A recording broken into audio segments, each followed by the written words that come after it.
guys, I hope you really enjoyed watching Dr. King's speech. It's so powerful, and we're so lucky that we can just pull it up anytime we want and watch it and everything. If you will turn now to the next part of your packet, it says, I Have a Dream Rhetorical Tool Analysis at the top, and we're going to talk about some different tools. So to begin, it says, to effectively analyze an argument, you must learn to recognize the three classical strategies of argumentation. Logical appeal, does it make sense? Emotional appeal, does it touch the heart? And ethical appeal. It makes the writer or speaker seem more believable. And the first thing I'm going to do is actually kind of dig into those. So logical appeal, think about your brain, okay? So if it makes sense, if it is logical, look at that, then you're appealing to your audience's sense of logic. We call that logos. That's like the technical fancy name for it, okay? Emotional appeal touches the heart. I always draw a little heart here so I remember emotions, right? That's going to be pathos or pathos. People say it different ways. I'm sure one is correct. I never remember which. My apologies. And the last is ethical appeal. So really this comes down to, does the audience trust the speaker? And this is called ethos. Okay? So make those little notes on your paper right now, please. And mine are about to disappear because I want to read the next part and you can't see it right now. And so we see this little paragraph underneath. Better arguments rely on a judicious use of all three appeals. Judicious, you know, like a judge. So can you judge how much of each to use to balance them?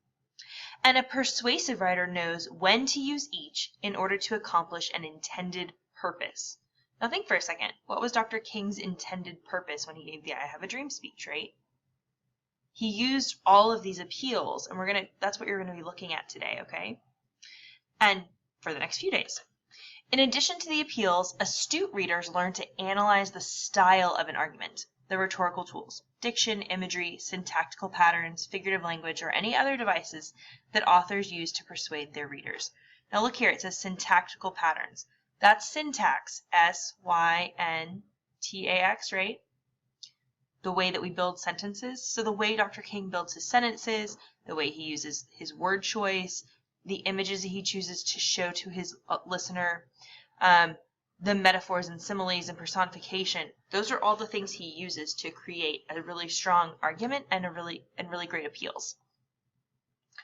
The word rhetoric simply means language that effectively accomplishes its purpose. So if you accomplish your purpose, you've reached the goal then, right? In persuasion, of course, that purpose is to convince the audience that the writer's opinion or position is the correct one. And then we have the same quote we've looked at before, right? Rhetoric is a good man speaking well. That was what we studied when we looked at our Power Tools packet. Now you've already listened to the audio version of the I Have a Dream speech, so let's move on to what an allusion is. All right, so an allusion, and you're going to fill this in, is an indirect reference to a person, place, thing, or idea of historical, mythical, biblical, literary significance. And there are other options as well, right? So you're not limited solely to historical, mythical, biblical, literary. Those are just the ones that, especially in 7th grade, we're going to focus on most, okay? And I know this sounds a little wishy-washy. You're like, an indirect reference? What are you talking about? Jeez. Well, let me explain. So imagine you're my best friend. I know you all wish you were. And you invite me over for a sleepover. And then when it's time for us to go to bed, I put on a pull-up because I wet the bed. And you notice, and I'm like, oh no, please don't tell anyone. I would be so embarrassed. Like, please don't tell anyone that I have a problem with bedwetting. That would be terrible, wouldn't it? Gosh.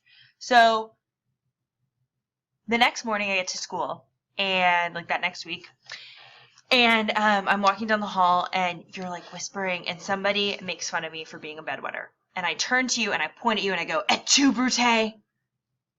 Right? So you might not know what that means. I, however, do. That's a reference to a play, a Shakespearean play called Julius Caesar, that is based on the what happens to Julius Caesar. He gets murdered by all of his buddies, right? They kill him. And he says that in the play when Brutus stabs him. So what I'm saying, like my allusion to this play that's based on a historical thing, is is that you've stabbed me in the back. You're my friend, but you betrayed me. Mwahaha, right? Obviously, that's kind of a silly example, but hopefully it will stick in your brain that if someone peed the bed and then, or had a problem with that, and then you told your friends and they got made fun of and they said a tu brute, they would be making an allusion. And so you could allude to a lot of things. You could allude to the Bible. That happens a lot. The question came up in class recently, why do one of the upper school classes have to read the entire Bible as their summer reading? Well, that's why. It has nothing to do with the religion aspect of the Bible. It has to do with knowing and understanding the allusions that we see all through literature that link back to the Bible. So, all right, the next part, now you're going to answer some questions, and this is where it's going to be on you. So the first question, the words 50 years ago allude to. We talked about this yesterday, so you're going to decide what is it that this alludes to. I'll give you a hint. You know, because you studied it yesterday. Number 2, King uses this historical allusion because. We also talked about this. So why is it that Dr. King alludes to the thing he alludes to? What is the purpose? Why would he allude to that specific moment in history? And then you're going to take a moment and think about how that particular allusion, the words 50 years ago, help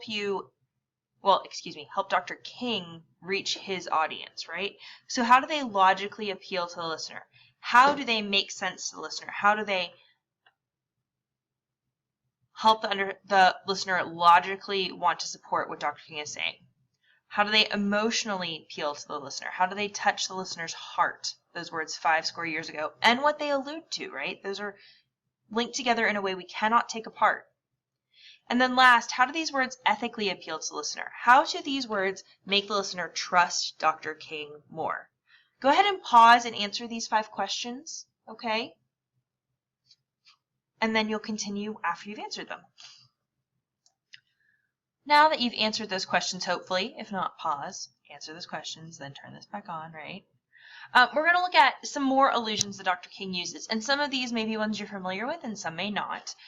Dr. King was, of course, a minister, and he used many, many biblical allusions, right? And so here are 3 different examples. You'll see his words are the larger words, and then underneath in the smaller print is the actual text from the Bible. And I don't know which translation it is off the top of my head. I'm sorry, guys.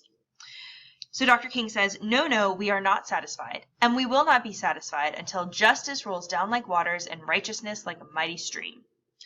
And that comes straight from Amos 5:24. But let judgment run down as waters and righteousness as a mighty stream. Then we have the next quote from Dr. King.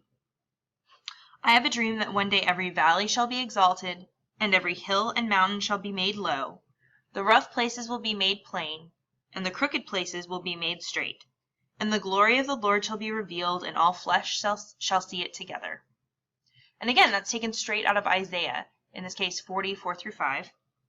Every valley shall be exalted, and every mountain and hill shall be made low, and the crooked shall be made straight, and the rough places plain. And the glory of the Lord shall be revealed, and all flesh shall see it together, for the mouth of the Lord hath spoken it. And then we have one more. These are not all of the biblical allusions in Dr. King's works, but these are the 3 that we've chosen to kind of start with, okay? It came as a joyous daybreak to end the long night of their captivity. Now look, this is just like Psalm 30, verse 5. Weeping may endure for a night, but joy cometh in the morning. So these first 2 are very, very closely related to the phrasing and the wording of the verses from the Bible. And the last one is more an allusion to the idea that's in Psalm 35, right? But all of these clearly refer back to what is in the Bible. So that is why they are allusions. Dr. King doesn't say, like, in the Bible it says. That's why it's an allusion and not just a quote from the Bible, right? Because he is referencing it without telling you directly. It's an indirect reference. He kind of assumes his audience will know that that's where these are from. And now that we've looked at these, you just have a couple more questions to answer. And then, guys, you have finished studying allusions for today. Congratulations. So first off, we want to look at the sentence up here. Before analyzing King's purpose in using these allusions, so before we think about why he did it, let's think about the Americans listening to his speech.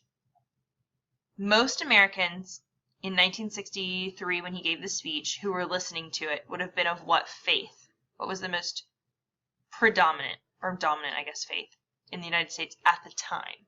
So you're going to fill that in here. What faith would that be? And if you don't know, think about where these quotes came from, right? And then you have two more questions. And again, we're going to be thinking about those appeals. So King's use of scripture emotionally appeals to the audience because why does using words from the Bible touch the hearts of Dr. King's audience?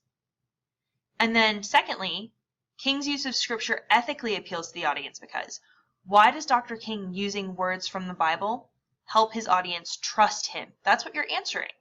If you're not sure, you can always run this back and re-listen to those questions, even write them down if that helps you. Okay? It's okay to write an answer and then cross out words that were kind of sentence starters for you. That's fine. Because in the end, you want it to fit in this sentence frame, right? So you should just be finishing this sentence. I hope this has helped you tremendously. Allusions are super cool. They're one of my favorite things. I really enjoy finding them when I read things. And if you are a Rick Riordan fan, he's a great user of allusion. If you have any questions, we'll talk about them later. But I have full faith you should be able to complete these no problem for tomorrow. Okie doke. Have a good one.